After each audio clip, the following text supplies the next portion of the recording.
বন্ধ করেন না, পুরা দিয়ে একবারে ধুলা মুলা তলা হালাইতেছেন মিয়া। মিয়া এত কাম করেন সারাদিন, কি এর কাজ করেন দেই তো? আরে আল্লাহ, মারাত্মক কাজ, গ্যালেন্ডারের কাজ। মুখোশ করলেন মিয়া, ধুলাই মুলা পুরা তলা, মরে যাবেন তো মিয়া এত কাম করলে। আরে ভাই এত কাম করেন লাগে, হ্যাঁ?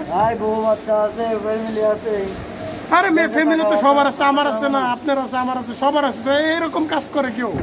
পুরো অন্ধকার বানাই দিচ্ছেন একদম, পুরো ধুলায়।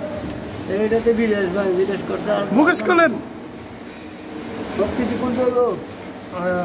দেখেন বন্ধুরা, এতটুকু একটা জায়গা দেখেন, আপনাদের একটু মানে ফুলই দেখাই। দেখেন এখানে হচ্ছে ফোল্ডিং, এই সাইডে হচ্ছে ফোল্ডিং। তো এতটুকু একটা জায়গায় মনে হয় আপনার 2 মিটার হবে না আর কি, 1.5 মিটার। দেখেন কত গভীরের ভিতরে কাজ করে। আপনার নাম কি ভাই? মোহাম্মদ শাহজাহান। শাহজাহান, মানে প্রবাসে আপনার কতদিন? এই তো 7 মাস রানিং। 7 মাস রানিং। তো কাম কাজ কিরকম চলতেছে বা কিরকম সুবিধা? সুবিধা বলতে এই এত কষ্টের কাজ, 6 টাকা করে ঘন্টা। এত কষ্টের কাম 6 টাকা ঘন্টা? হ্যাঁ। আরে আল্লাহ, মাসে কয়দিন কাজ হয়? মাসে মনে করেন 25 দিন, 22-23 দিন, 25 দিন এভাবে করা। তাহলে আপনার কত টাকা বেতন হয়? এই তো ধরেন 1500 টাকা বেতন। 1500 টাকা বেতনে মানে কেমনে কি করেন ভাই, বুঝি না কিছু। ভাই কি করবো, বিদেশে আসছি, এখন দালালের খপ্পরে পড়ে আসছি। দালালের খপ্পরে পড়ে আইছেন? হ্যাঁ, এখানে আসিয়া এই কাজ করতেছি। তো আপনার 1500 টাকার মধ্যে আপনার রুম ভাড়া, আপনি তো মূলত ফ্রি বিষয় নাকি? কোম্পানির না তো? না না। তো মানে রুম ভাড়া কত? খাওয়ার রুম ভাড়া, খাওয়া, নিজের পকেট খরচ, আইডি সবকিছু মিলে মনে করেন 1050 টাকা মতো। রুম ভাড়া কত দেন? 300 টাকা। আর খাওয়া 300। মোট 600 টাকা। 600 টাকা। এটা থাকে 900। 900 এর মধ্যে আবার আপনার অন্য খরচপাতি আছে না? নিজের পকেট খরচ থাকে 800। 800।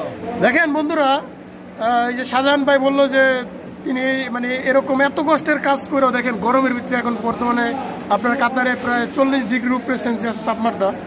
তো তিনি এত কষ্টের কাজ করতেছে, তারপরও মানে তার মানে বেতন কম, 6 টাকা ঘন্টা। বুঝে নিত আপনার 10 ঘন্টা ডিউটি করে, প্রতিদিন 60 টাকা করে, তো মাসে 1500 টাকাও আহে না, 1400 কি 1500 এরকম আয়, ধরলাম 1500। তো আসলে যে কথাটা বলতে চাই যে বিদেশ সবার জন্য সুখ না, এবং বিদেশ সবার জন্য দুঃখও না। কিন্তু কিছু কিছু লোকের জন্য এতই দুঃখ হয়, মানে তার মানে ঠেকে বইরা এইসব কাজ করা লাগে আর কি। তো শাহজাহান ভাইয়ের গ্রামের বাড়ি কই? আমার বাড়ি কক্সবাজার। কক্সবাজার থানা? উকিয়া থানা। তো বন্ধুরা, যে যেখান থেকে দেখছেন, দেখেন প্রবাসীর আসলে কত কষ্ট করে, তারপরও প্রবাসী পরিবারের কাছে আর কি মনে হয় যে বস্তা বস্তা টাকা কামায়। ঠিক আছে, অনেকে মনে করে যে বিদেশে অনেক সুখ শান্তি। কাজের চাপ কিরকম? কাজের চাপ মোটামুটি, কাজের চাপ আছে। গরম তো, এখানে মনে করেন 4-5টা কাটা লাগে। মানে এই যে এইগুলা কাটিং করেন আর কি, ক্যালেন্ডার দিয়ে? আবার কাটিং করা লাগে, গঠা লাগে, 5টা ক্লিয়ার করে দেওয়া লাগে। আচ্ছা, যারা বিদেশ আসতে চায় বা আসবে সামনে কাতারে, বর্তমানে অন্য কোনো দেশের কথা আমি বলতে চাই না, মানে যারা কাতারে আসবো কাজ করতে, তাদের উদ্দেশ্যে কি বলতে চাও? তাদের উদ্দেশ্যে আমারই মতোই, সবারই মনে করেন কষ্ট করতেই কষ্ট। আর এখানে তো খাওয়া মনে করেন, আমি তো কাজ আসে বিদায় কিছুটা 6 টাকা হলেও, 52 টাকা হলেও তুলতে পারতেছি। অনেক মানুষ আছে অনাহারে অনাধারে থাকতেছে। 1 টাকার কবুজ নিয়ে, এখানে কবুজ বলি 1 টাকার 10টা ইয়া দেয়, কবুজ দেয়। এইটা 3 বেলা খায়। মানে আপনি ভাত তো খাইতে পারেন না ঠিক মতন?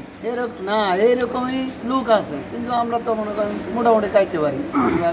দেখেন বন্ধুরা, ওনার কথা যা বুঝলাম, মানে উনি 6 টাকা ঘন্টা কইরাও আল্লাহর রহমতে উনি বলতেছে যে ভালো আছে।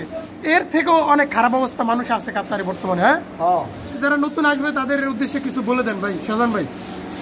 তাদের উদ্দেশ্য না আসাই ভালো, কাতারে না আসাই ভালো। কাতারে না আসাই ভালো। মনে করেন অন্য দেশে গেলে ভালো, যদি জব পাই তো ফ্রি ভিসায় না গেলে ভালো। এক কথায় যে কোনো দেশে মানে একটু কোম্পানিতে আসার চেষ্টা করবেন, কোম্পানিতে আসার চেষ্টা করবেন যে কোনো দেশে আর কি। আর কাতারে না আসলে ভালো, কোম্পানি হোক বা ফ্রি ভিসায় হোক, কাতারের অবস্থা ভালো না। তো কাতারে না আসা, এটাই আমার মনে হয় ভালো। মিডল রাষ্ট্রের অবস্থা প্রচন্ড খারাপ। ঠিক আছে? তো আপনারা যারাই আসবেন একটু ভেবেচিন্তে আসবেন। তো আজকে এখানেই ছিল, সবাই শাহজাহান ভাইয়ের জন্য দোয়া করবেন যাতে তার পরবর্তী জীবনগুলো বা দিনগুলো সুখময় বা ভালোভাবে কাটে। তো আজকের মতো এখানেই ছিল। যারা যে যেখান থেকে এই ভিডিওটা দেখবেন সবাই শেয়ার করবেন, লাইক করবেন, কমেন্ট করে জানাবেন এবং প্রবাসী ভাইদের জন্য আপনারা বেশি বেশি করে দোয়া করবেন। তো ভালো থাকবেন।